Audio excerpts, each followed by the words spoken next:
And welcome back to the Daily Dribble podcast, guys. As always, I'm your host, Nick Zammit, here back for another massive installment as we gear up towards the playoffs. It is coming around a lot quicker than I thought it would, to be honest. It feels like only yesterday it was the All-Star break, and here we are, less than 20 games to go now for most of the respective teams as we hunt down the last couple of weeks of regular season basketball. Now, as a content creator and as a basketball fan as a whole, I love the regular season. Don't take nothing away from it. I love it. 82 games, fantastic. Seen every team night in, night out. Tremendous. Excellent. Great stuff. But it just kicks up that extra notch. Once it's do or die, we're hunting down a championship winner. It's the same. That the intensity just picks up another couple of gears there. So I'm certainly very excited to get into postseason basketball. Before that, though, there's still a couple of things still to play out. Now, if you tuned into last week's show, I ran through some of the most probably tantalizing, let's go with that word, tantalizing storylines still to play out during the course of the regular season. Now, as we know, with the playoffs, the big names step up bigger. All the attention goes to the stars of the league, the LeBrons, the Giannis's, the Jokic's, the Lukas of the world. They grab the headlines, they grab the attention, and deservedly so. This week, though, I thought I'd change tune a little bit and kind of showcase some of probably the league's most underrated players based on their season thus far, and to kind of shine a little bit of a light on some of the unsung heroes within the league at the moment. A couple of players who you might be sleeping on. Now, I'm recording this one a little bit earlier during the week. Normally, episodes come out here in Australia on a Sunday afternoon. Recording this one on a Wednesday night. It's going to be a little bit of a shorter, sharper episode, just as I'm heading on holiday for a couple of days, which will be nice. If you're familiar with Australia, I know we've got a lot of Aussie listeners heading over to Melbourne for a couple of days with my partner there just to watch a few AFL games, which will be fantastic. So very, very excited to get outside of the normal four walls for a couple of days.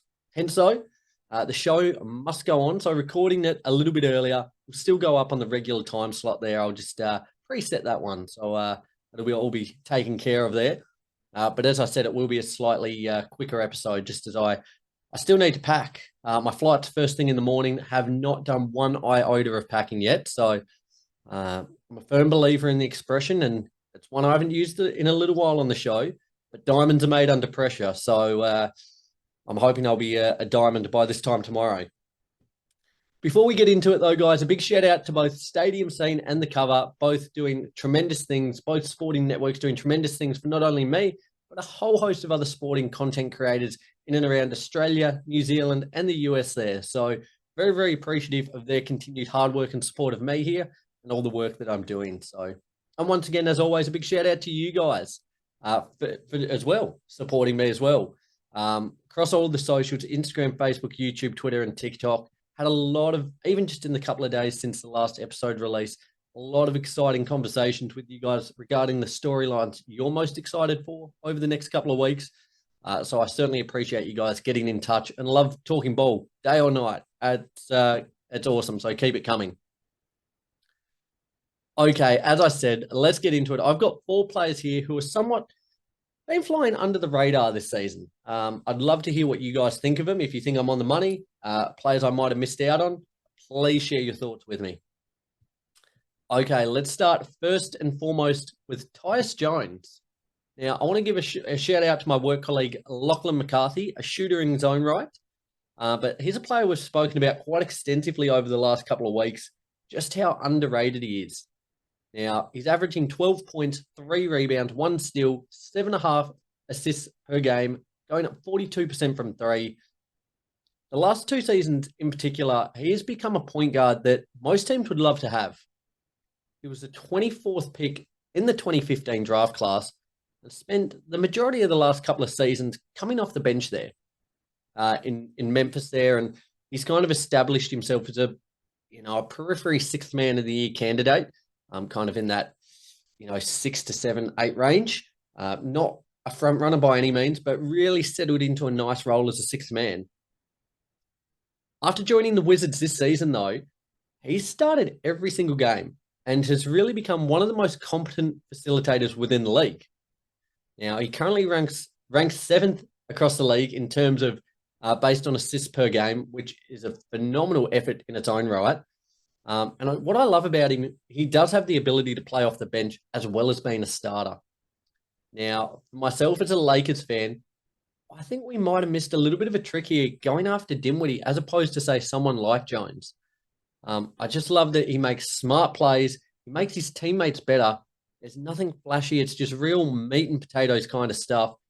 Again, he's not the player who's going to grab the headlines. He's not going to be all in the flashy ESPN plays of the day, anything like that. But he's just a really consistent, valuable contributor to a team, to the Wizards at the moment. But I think he could be a valuable contributor to a whole host of teams around the league. I think he's given his contract at the moment. He's certainly not making big bucks. I think all 29 other teams would be clamoring for his signature. As I said, 12 points, 3 rebounds, 7.5 assists, going at above 40% from 3. That's fantastic. That is absolute money for jam there. And he's someone I hadn't really taken that much notice of prior to this year. But this year, maybe it's because he's surrounded by such a dismal cast. He stands out a little bit more. But he's playing fantastic ball, and I just love the consistency with which he's doing it at. So Tyus Jones there is one of my most underrated players within the league, and certainly someone I think you should start taking more notice of. Secondly, I've got crazy eyes Bobby Portis. When Bobby Portis first entered the league as a Chicago Bull, his biggest praise, his biggest kind of factor was that he had a high motor and would put tremendous effort in on both sides of the floor. Now, in the past few seasons with the Bucks, that's a reputation that's only grown and enhanced further. He's turned into an integral part of that Bucks squad. He's part of a championship rotation. When they won the title and even moving forward in and around the mix, he's a key part. He's increased his production from beyond the arc, and he's still a constant menace on the defensive end. This season alone, he's averaging 13 points and 7 rebounds per game, shooting at 50% from the field, 38% from 3, and just a tick under 80% from the line there, which is nothing to slouch at as a backup big man. A huge part as to why their second unit is so potent, and just the energy he brings permeates through the whole squad. Now, there's not many guys who bring as much hype, as much intensity, as much hustle as he does. So I think he's undoubtedly one of the best backup bigs within the league. Even when called upon, he can play in that starting lineup if Lopez is missing. But I think he'll certainly have a big role to play in this postseason. The Bucks have certainly not been firing on all cylinders this season. Again, they're a real Jekyll and Hyde type team. You don't know what you're going to get from them on any given night. It could be absolutely lights out championship favourites they should be. Other nights, it doesn't look as if they should be a playing team. So they really need to iron out and find a little bit of consistency in the latter part of the regular season here. And hopefully Bobby Portis can bring that energy with him and just elevate his teammates around him. But again, in his own right, a tremendous player, very underrated in my eyes, and certainly someone who I think could play a pivotal part in the playoffs moving forward. My third player is Keontae George. Now, again, probably not a household name as of yet, starring there for the Jazz. I think I was thinking about this earlier today as I was kind of assembling a few notes for the show as to why George isn't getting probably the desserts he deserves. Now, if he's in any other class, he's probably gaining a little more traction. But given that Victor Wembanyama, Chet Holmgren are kind of leading this year's draft class, he doesn't really pick up the headlines. But having a tremendous rookie campaign in his own season, the number 16 pick in this year's draft is averaging a tick over 12 points, 3 rebounds, 4.5 assists. And as of recently, he's just joined the starting lineup, and deservedly so. From a scoring perspective, he's shooting at 40% from the field, 36% from 3, and 82% from the line there. 6'4" guard there. He can certainly hold his own, and he looks incredibly comfortable on the ball. He makes really smart plays. He isn't afraid of the big moment. Seen a couple of instances this season where he's let the 3-ball fly, and it's been absolutely cash money. Single-handedly kept the Jazz in games, which for a rookie is just fantastic. And as the Jazz start to iron out their future plans, at the moment they're a little bit in kind of no man's land / rebuild. As they iron out their future and kind of see what's going to stick and who's going to be a part of this core moving forward, he's certainly emerged as a front runner to help form the next phase of their being. As I said, maybe it's because he's part of a smaller market team.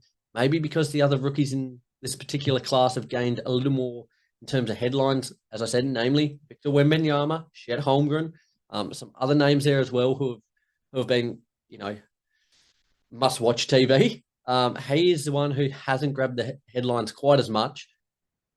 With the Jazz looking poised to miss out on the play-in, I would implore you all, if you're just an avid basketball fan, take note of how he goes over the next 15 to 20 games, the last games of the regular season there, and how he builds onto that for next season. I think he's got all the attributes to be a stellar guard within the league. Really, really been impressed by what he's done since coming into the starting lineup. And I think he's a player that has got a lot of untapped potential at the moment. So Keontae George, a name to watch out for there in Utah. Fourth and finally, I've got Alperen Sengun. Now, bittersweet news for Sengun over the last day or so. Revealed just this morning that he's avoided real serious damage to his lower leg there after getting stretchered off the other day.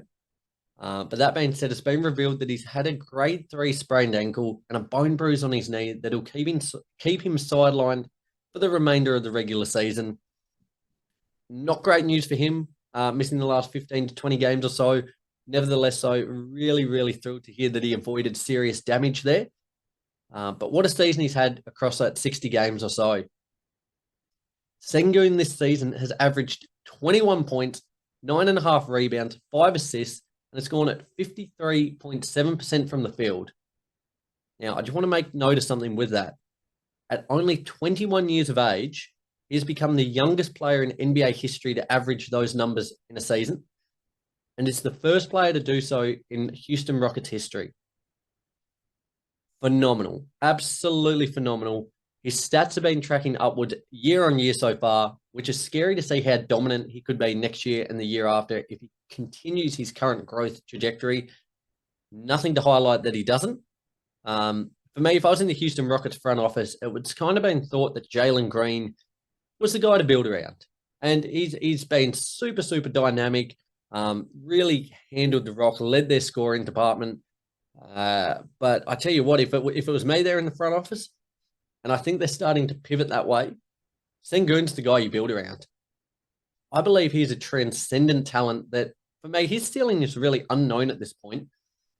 People certainly won't be sleeping on him, I don't believe, going into next season. But I think still, probably given what he's actually doing, he's still slightly underrated within the hierarchy of the NBA. As I said, at 21 years of age, his potential is just bursting. Again, I have no doubt in my mind that every other of the 29 franchises within the league would love to secure his signature, but I think he's going to play a key role in the Rockets moving forward. Again, there with Jabari Smith, Jalen Green, they've got all the makings of a potential powerhouse, a potential sleeping giant over the next couple of years. And if they're to actually make some waves across the league in that time, Sengun is going to be at the forefront of it. So certainly watch out for the Turkish international there, Alperen Sengun. Guys, as I said, a pretty short, sharp episode. Just to recap very, very quickly, those 4 players who are currently, I guess, underrated. I think underrated. I'm going to use it. I'm going to stick with it. Underrated within the league. I had Tyus Jones from the Wizards, Bobby Portis from the Bucks, Keontae George from the Jazz, and Alperen Sengun from the Rockets there. Guys, there recaps another week from the NBA. As I said, a short, sharp episode, but I really, really appreciate you guys tuning in. We are now counting down the days till postseason basketball, and I'm sure if you kind of share a similar mentality as me, you're bursting at the seams for it. So a lot to look forward to over the coming couple of weeks, guys. Nevertheless, I'm going to wrap it up there. I'm going to go start packing. I hope you all have a tremendous rest of your week. I'm going to absolutely love getting out of these 4 walls for a couple of days. Hoping to come back refreshed and recharged next week. But till then, guys, continue to stay up to date with all the socials, Instagram, Facebook, YouTube, Twitter, and TikTok for all the latest news from the NBA and the NBL. Until next week, take care and I'll speak to you soon. See ya.